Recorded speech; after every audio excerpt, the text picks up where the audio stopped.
i anjara fivolagnana.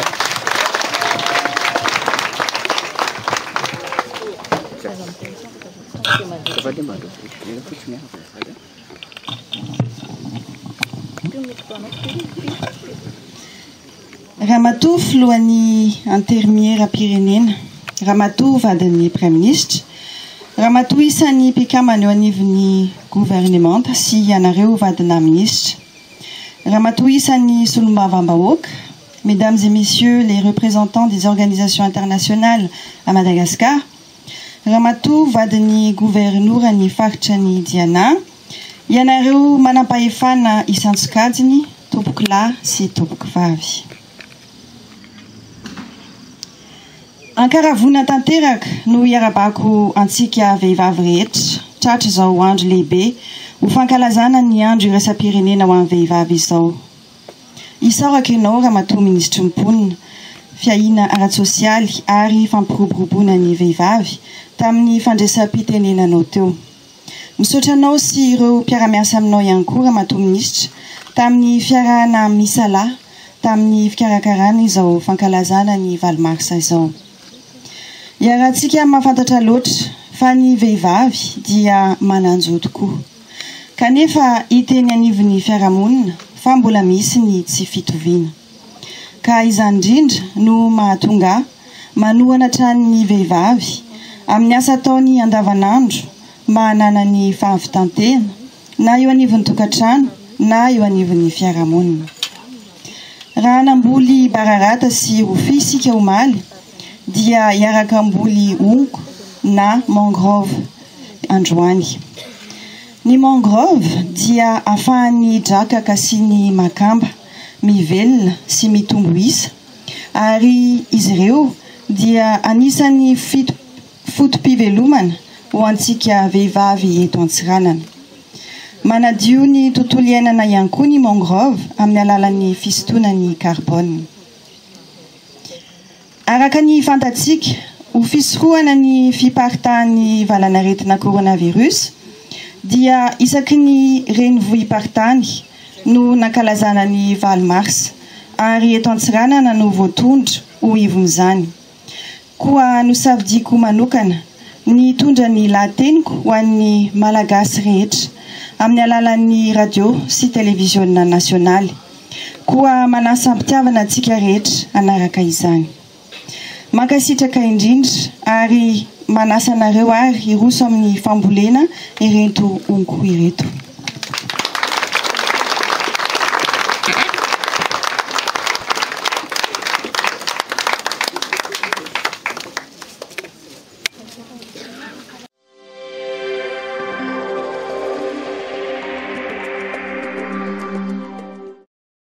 Ny andro iraisam-pirenena ho an'ny vehivavy zao. Raha ny tantara dia efa tany fiandohan'ny taonjato faha-20 no niady mafy ireo vehivavy nianina nizo hiasa ahazo karama mitovy amin'ny lehilahy ho afaka hitena kalalahana ary indrindra ho afaka mba andeha ifidy. Nandresy ireo zokitsika raha vavy ireo. Ka izany fandresena izany no ankalazaitsika isan-taona maneran-tany isaka ny 8 Martsa. Efa azotsika ny zotsika ravavy namana fa ny fitakina ny fampiarana no ataotsika amin'ny alalan'ny fandraisana andraikitra. Izany indrindra no ahatongavantsika eto androany fa ny vehivavy mizaka tena sy miaron-doha anatin'ny tontolo iainana mirindra no antoko ny fampandrosoana lovenjafy. Fatatsika ary ianatsika tokoa tato ato dia misy ny olana miseho noho ny fivoan'ny toetrandro sy ny fahasimban'ny tontolo iainana. Ka noho izany miakatra ny hafanagna, tsy misy ny oragna, tsy misy ny ranosotroana, mena ny tany, tsy misy ny vokatra. Ao ihany koa ny aretina Covid-19 izay mamparefo ara-pahasalamana sy ara-toekarena ka mampitombo ny fahatrana misy amintsika. Ny zaza amam-behivavy no tena iaran'izany rehetra izany ka mahatonga azy ireo mifindra monina ny any amin'ny faritra atsimo. Izay no antony andraisantsika andraikitra amin'ny androany amin'ny fanaovana izao fambolena hongo na mangrove mba hanatsara ny tontolo iainantsika ka hapetratsika olovenjafy. Ataotsika izao mba hanampina ireo ravavitsika, ireo mpanjony izay mitrandraka ity toerana ho fivelomany ny ankonany. Ka ao anatin'izany dia ho afaka izaka tena ara-toekarena, tsy miankin-doha fa ho vehivavy mandray andraikitra sy mitovy lenta amin'ny fandraisana didy ao an-tokantrano izy ireo.